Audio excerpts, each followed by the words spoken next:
साल 1498 हिंद महासागर के किनारे अचानक हलचल बढ़ने लगती है। दूर क्षितिज पर एक अजनबी जहाज दिखाई देता है जो धीरे धीरे कालीकट के बंदरगाह की ओर बढ़ रहा है।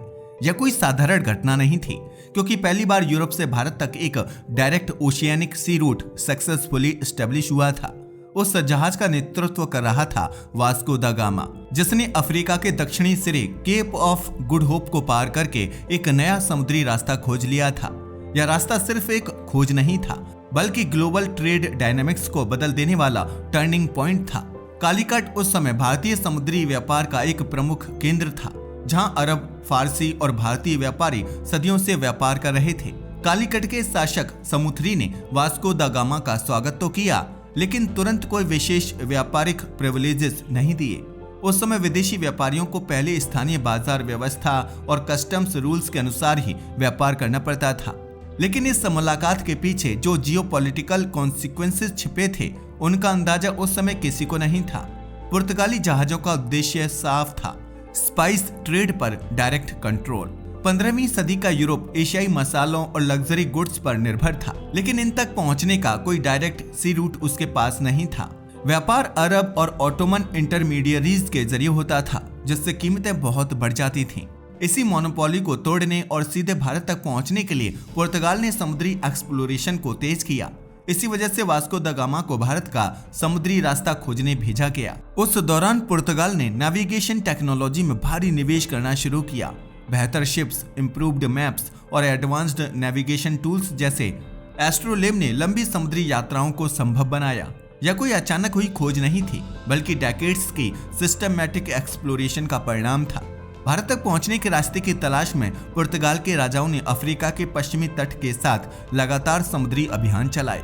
कुछ समय बाद जब वास्को द गामा भारत पहुंचा, तो शुरुआत में उसने खुद को सिर्फ एक व्यापारी के रूप में पेश किया, लेकिन जल्द ही पुर्तगालियों का असली लक्ष्य सामने आने लगा। उन्होंने इंडियन ओशन ट्रेड नेटवर्क में फोर्स का इस्तेमाल करना शुरू किया।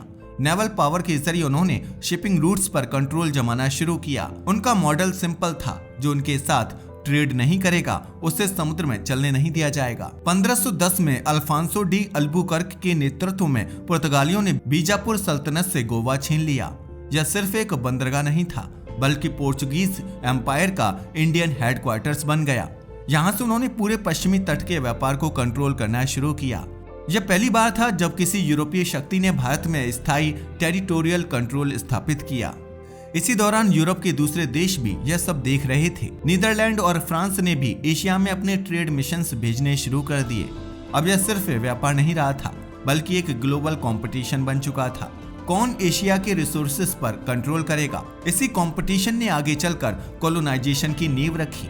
फिर 16वीं सदी के अंत तक एक नई शक्ति इस रेस में शामिल होती है, इंग्लैंड उस समय स्पेन और पोर्चुगल जितना मजबूत मैरीटाइम पावर नहीं था, लेकिन उसकी एम्बिशन उतनी ही बड़ी थी। 1599 में लंदन के व्यापारियों ने एक मीटिंग की, जहां यह तय हुआ कि अगर उन्हें ग्लोबल ट्रेड में जगह बनानी है तो उन्हें भी इंडिया पहुंचना होगा। इसके बाद 31 दिसंबर 1600 को एलिजाबेथ प्रथम ने एक रॉयल चार्टर जारी किया। इस चार्टर के तहत ईस्ट इंडिया कंपनी को एशिया के साथ ट्रेड करने का एक्सक्लूसिव राइट मिल गया। यह एक प्राइवेट कंपनी थी, लेकिन इसे स्टेट लेवल पावर्स मिल चुके थे। यह कॉम्बिनेशन प्राइवेट इंटरेस्ट और स्टेट सपोर्ट आगे चलकर बेहद खतरनाक साबित हुआ। 1608 में ईस्ट इंडिया कंपनी का पहला जहाज सूरत के बंदरगाह पर पहुंचा, जिसका नेतृत्व विलियम हॉकिंस कर रहा था। उस समय सूरत मुगल साम्राज्य का एक प्रमुख ट्रेड हब था। भारत में व्यापार की अनुमति लेने के लिए हॉकिंस सीधे सम्राट जहांगीर के दरबार पहुंचे। उस दौर में मुगल साम्राज्य दुनिया के सबसे समृद्ध और शक्तिशाली साम्राज्यों में गिना जाता था। जहांगीर के दरबार में हॉकिंस ने खुद को एक विनम्र व्यापारी के रूप में प्रस्तुत किया। उसने कहा कि वे सिर्फ व्यापार करना चाहते हैं और किसी भी तरह का राजनीतिक हस्तक्षेप नहीं करेंगे। मुगल कोर्ट के लिए यह एक सामान्य रिक्वेस्ट थी, क्योंकि उस समय विदेशी व्यापार को इकोनॉमी के लिए बेनिफिशियल माना जाता था। इसी वजह से शुरुआत में अंग्रेजों को कोई बड़ा खतरा नहीं समझा गया। धीरे धीरे 1615 से 1618 के डिप्लोमेटिक निगोशिएशन के बाद अंग्रेजों को सूरत सहित कई मुगल क्षेत्रों में फैक्ट्रीज स्थापित करने के अधिकार मिले। यहाँ फैक्ट्री का मतलब मैन्युफैक्चरिंग यूनिट नहीं, बल्कि ट्रेडिंग पोस्ट होता था, जहाँ गुड्स का स्टोरेज और एक्सचेंज किया जाता था। 1639 में अंग्रेजों ने मद्रास में फोर्ट सेंट जॉर्ज की नींव रखी। जो दक्षिण भारत में उनका पहला मेजर फोर्टिफाइड बेस बना। यह सिर्फ व्यापारिक केंद्र नहीं था, बल्कि सैनिक सुरक्षा से लैस एक मजबूत ठिकाना था।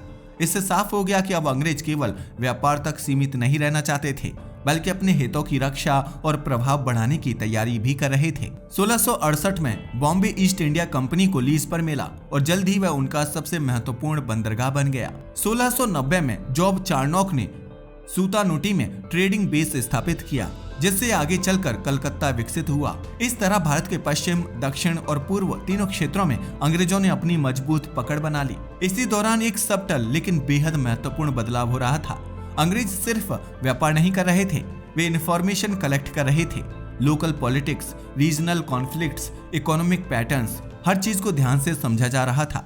यह नॉलेज आगे चलकर उनका सबसे बड़ा हथियार बनने वाला था। धीरे धीरे मुगल एम्पायर की शक्ति कम होने लगी, सेंट्रल अथॉरिटी कमजोर हो रही थी और रीजनल पावर्स उभरने लगी थी। यह फ्रैगमेंटेशन अंग्रेजों के लिए एक अपॉर्चुनिटी बन गया। उन्होंने लोकल रूलर्स के बीच अलायंसेस बनाना शुरू किया ताकि अपने इंटरेस्ट्स को सिक्योर किया जा सके। कुछ समय बाद यह साफ होने लगा कि यह सिर्फ व्यापार की कहानी नहीं है, यह पावर शिफ्ट की कहानी है जो बहुत धीरे धीरे हो रही थी। इतनी धीरे कि उस समय के ज्यादातर लोगों को इसका एहसास तक नहीं हुआ।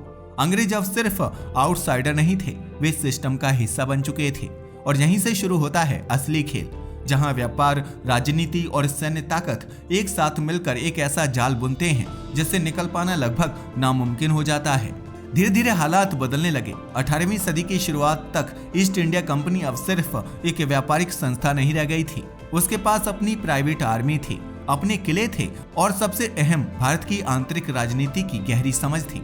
इसी दौरान औरंगजेब की मृत्यु के बाद मुगल साम्राज्य तेजी से कमजोर होने लगा। सेंट्रल पावर टूट रही थी और पूरे देश में छोटे छोटे रीजनल रूलर्स उभर रहे थे। यह फ्रैगमेंटेशन वही स्थिति थी जिसका फायदा कोई भी बाहरी शक्ति उठा सकती थी। इसी दौरान बंगाल एक बेहद समृद्ध प्रांत बनकर उभरता है। यहाँ की फर्टाइल लैंड, टेक्सटाइल इंडस्ट्री और एक्टिव पोर्ट्स इसे भारत के सबसे अमीर क्षेत्रों में शामिल करते थे।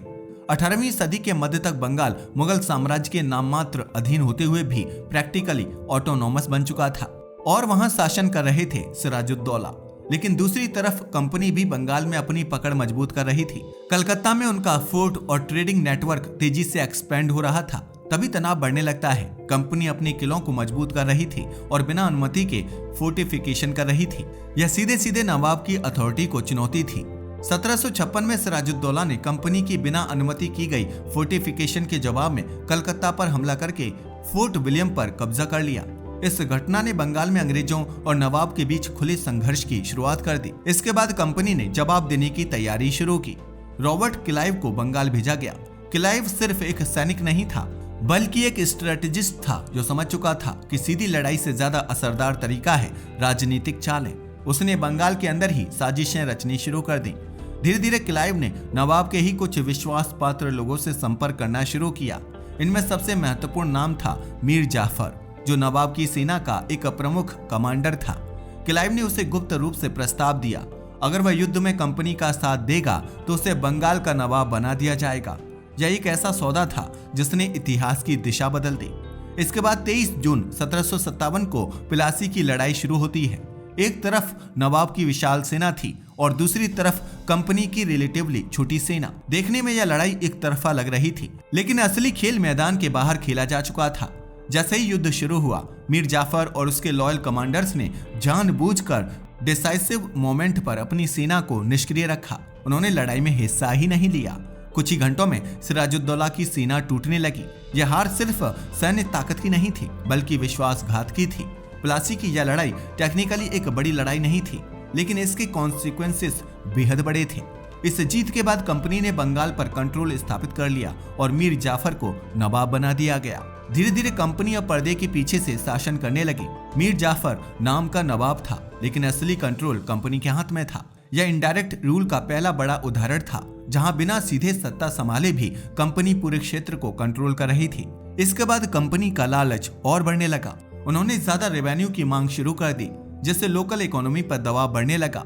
जब मीर जाफर उनकी मांगे पूरी नहीं कर पाया तो 1760 में मीर जाफर को हटाकर मीर कासिम को नवाब बनाया गया, क्योंकि कंपनी को अधिक कंप्लायंट रूलर चाहिए था। लेकिन मीर कासिम ने कंपनी के खिलाफ खड़े होने की कोशिश की।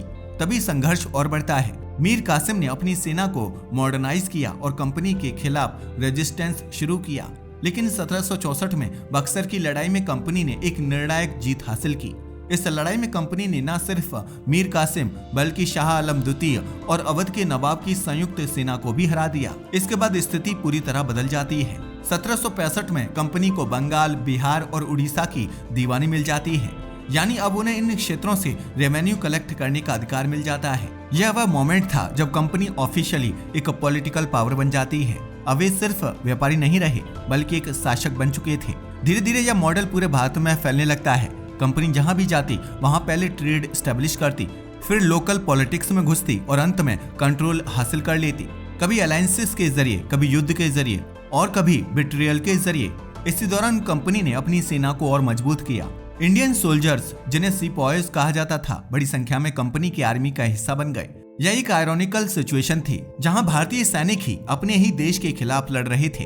उनके लिए यह सिर्फ रोजी रोटी कमाने और जीवित रहने का एक तरीका था। कुछ समय बाद कंपनी ने पूरे भारत में अपनी प्रेजेंस फैला ली। मद्रास, बॉम्बे और बंगाल 3 बड़े एडमिनिस्ट्रेटिव सेंटर्स बन चुके थे। हर जगह एक ही पैटर्न दोहराया जा रहा था, पहले व्यापार, फिर इन्फ्लुएंस और अंत में कंट्रोल। धीरे धीरे यह साफ हो जाता है कि यह सब कुछ अचानक नहीं हुआ था। यह एक कैलकुलेटेड प्रोसेस था जो लगभग 2 सदियों तक चला। हर कदम केयरफुली प्लान किया गया था। कहां अलायंस बनानी है, कहां लड़ाई लड़नी है और कहां सिर्फ इंतजार करना है। और अंत में जो शुरुआत एक छोटे से व्यापारिक मिशन से हुई थी, वह एक विशाल कॉलोनियल एम्पायर में बदल चुकी थी। एक ऐसी ताकत जिसने पूरे भारतीय उपमहाद्वीप की इकोनॉमी, पॉलिटिक्स और सोसाइटी को फंडामेंटली बदल दिया। यह बदलाव किसी एक युद्ध या फैसले से नहीं आया।